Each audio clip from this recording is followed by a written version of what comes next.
Okay, let's dive right into this. Welcome back to The Explainer.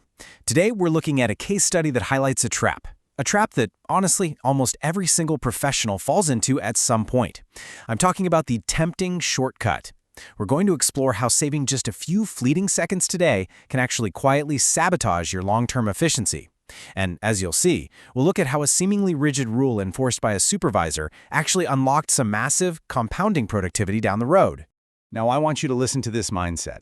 Quote, "Well, this is just a simple job, so I thought I'd just put it directly on the work order." End quote.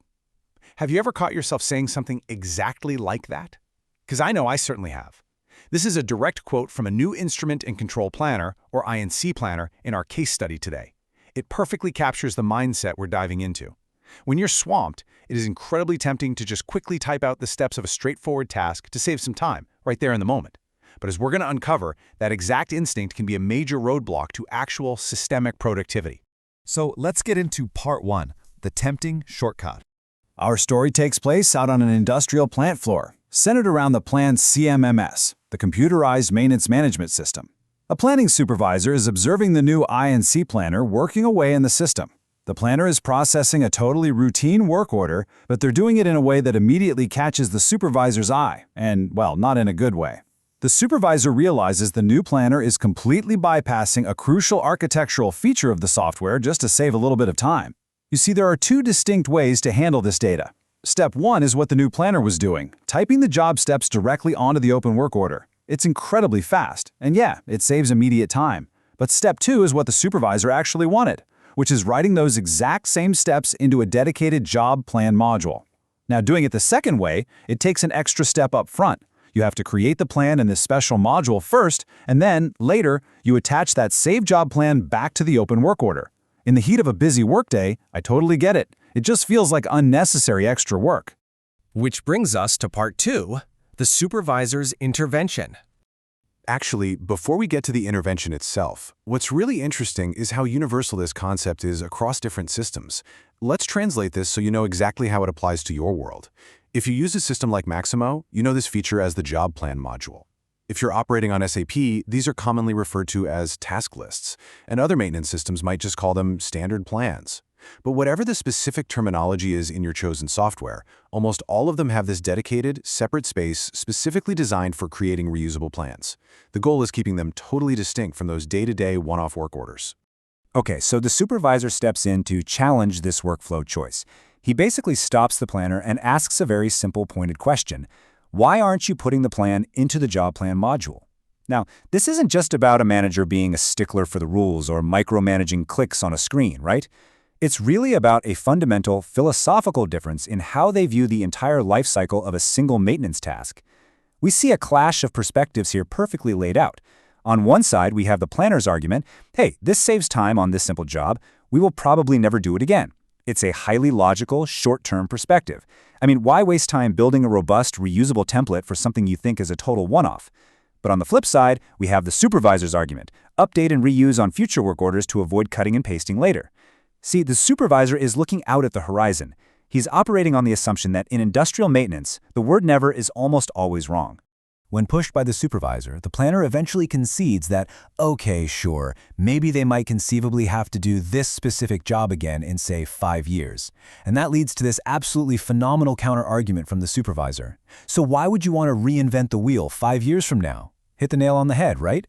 The supervisor correctly points out that even if it literally takes half a decade for this exact job to pop up again, trying to rely on your memory, or worse, trying to sift through thousands of 5-year-old closed-out work orders just to find those steps and copy-paste them is going to be incredibly frustrating. So why not just write it in the job plan module today and completely avoid that future headache? That shifts our focus to part three, principle two, which is all about continual improvement.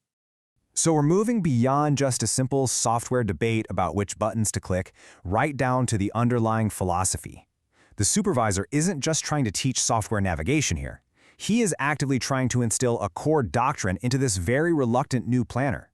It's about adopting a specific, strategic mindset known as Principle 2 of planning, continual improvement.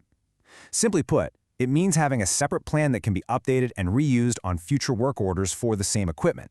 Now, our source material points out a really fascinating contrast here with general industry behavior.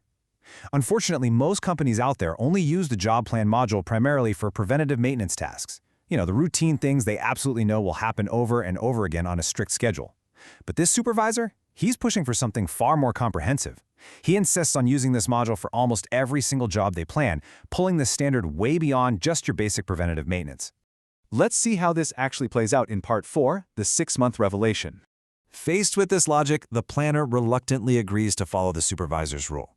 Now let's fast forward a bit to see the compounding results of this. Because it's one thing to begrudgingly accept a new kind of tedious directive, but it is another thing entirely to experience exactly what happens when you force a workflow change based strictly on long-term efficiency rather than short-term comfort. So on day 1, the planner reluctantly agrees. They explicitly think it's a waste of time, but, they comply. By month 3, they're really in the trenches, consistently creating dedicated plans in the module for every single new job, doing the extra work without necessarily feeling any immediate benefit. And then we hit month 6. This is the ultimate payoff. The friction of that extra step has vanished, and the true, massive value of the system they've been building suddenly becomes undeniable. Just look at this incredible admission from the planner after 6 months of trusting the process. Quote, "Every other time I plan a new work order, it seems like I already have a job plan that I just have to tweak and it's ready." End quote. I mean, this is the massive aha moment. The extra step they completely dreaded on day 1 has miraculously transformed into a giant time saver. By front-loading that tiny bit of effort, they've accidentally built an incredibly powerful customized library. Planning a job is no longer this daunting blank page exercise. It's just a quick tweak of an existing asset. The planner happily admits that actually using the module was definitely a great idea. Which brings us to the conclusion in Part 5, the cycle of improvement.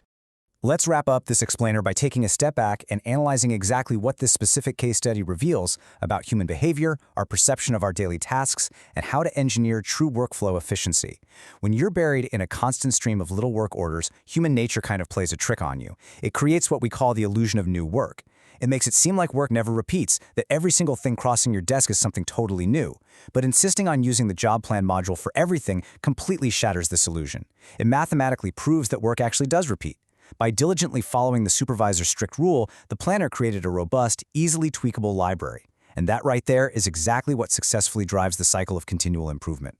You aren't just surviving your daily workload anymore, you are actively designing a system that makes tomorrow's work easier. Which leaves us with this final provocative thought, based on our source material today. Are you saving time today only to reinvent the wheel tomorrow? I really encourage you to take a hard look at those simple shortcuts you're taking in your own daily workflows.